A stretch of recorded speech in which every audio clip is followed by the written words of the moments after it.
looked at two elements of clarity: what I want and what I'm going to do, and two, timeline. Let's have a look at the other two elements: be clear on the prices required and being clear on why it's important.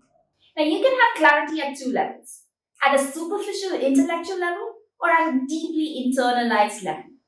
The first parameter is clarity on the pros of a decision or the benefits we'll get. This is the why of the decision. The second parameter is clarity on the cons of a decision, the prices we'll need to pay. This is what we need to do to get what we want. Now, if somebody has a low level of clarity on both these parameters, there is a word they use, and that word is I should. You'll hear people saying things like, I should exercise, or I should eat healthy, or I shouldn't lose my temper. If you hear somebody say something like, I should go to the gym this evening, you can guess that they don't have a deep level of clarity. Because if they were clear, they wouldn't say, I should go to the gym. They'd say, I'm going to the gym this evening. When they say, I should go, what they're really saying is, intellectually, I know it makes sense for me to go to the gym, but that clarity isn't so deep that I can be sure that I'll actually go to the gym. Now, for someone who doesn't do the things they think they should do, or they do the things that they think they shouldn't do, then they'll end up feeling the emotion of guilt.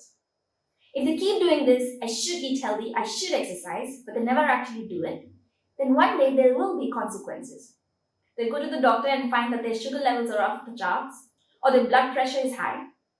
Then they'll start having roti with no ghee on it and struggle on the treadmill. And when they look at the past, they'll say, I should have, and feel the emotion of regret. But at that moment, they use the words, I have to. I have to avoid sweet foods, or I have to exercise. Anytime you use these sort of words, I have to work with a difficult client, I have to wake up in the middle of the night to feed baby, I have to deal with Mumbai traffic, you start feeling the emotion of pressure. And of course, it's not true. There are no have-tos in life.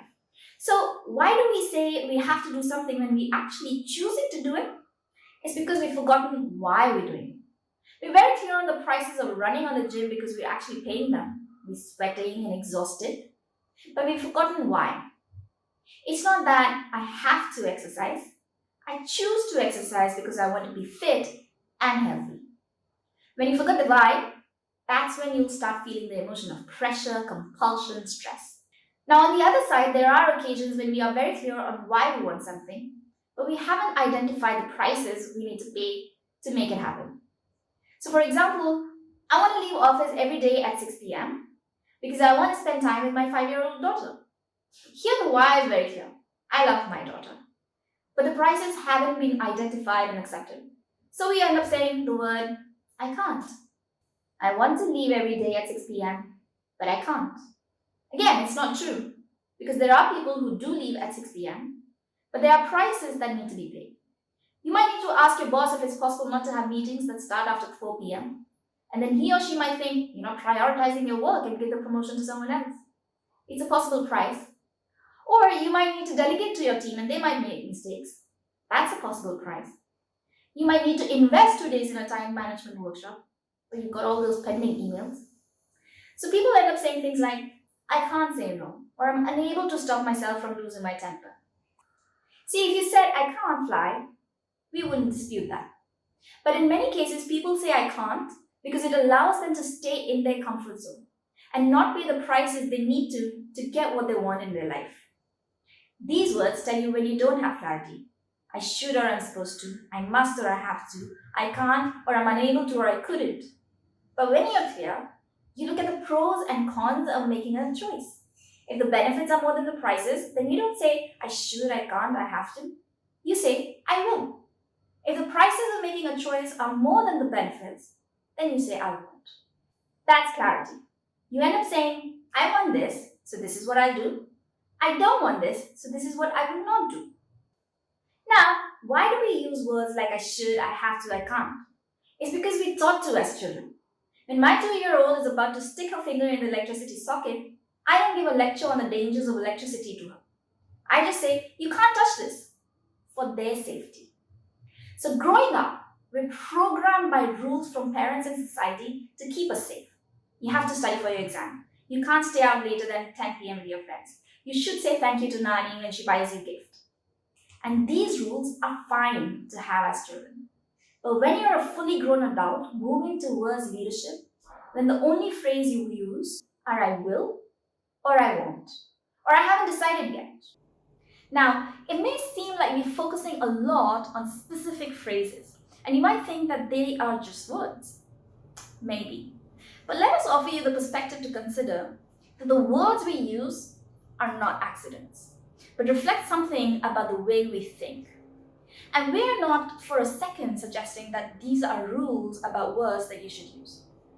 We use these words all the time in our regular conversations. You should have seen the expression on her face. You can't be serious. You have to see that movie.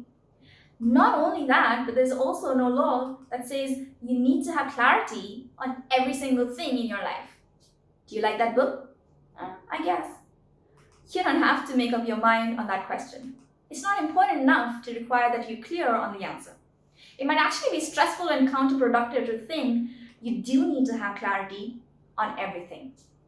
Not all those who wander are lost. But if you find yourself using these phrases in areas that are important to you, then you might want to pay attention and think through the matter more deeply till you have clarity on those areas.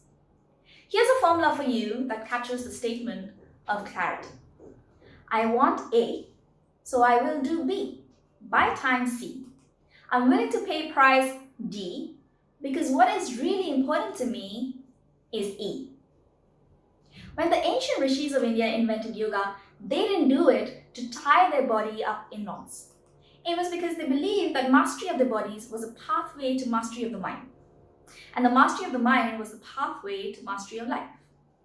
So what we're suggesting is not so much about a set of rules for what words to use or not to use, but a practice of linguistic yoga that you could experiment with to see if it holds any value for you. Have fun.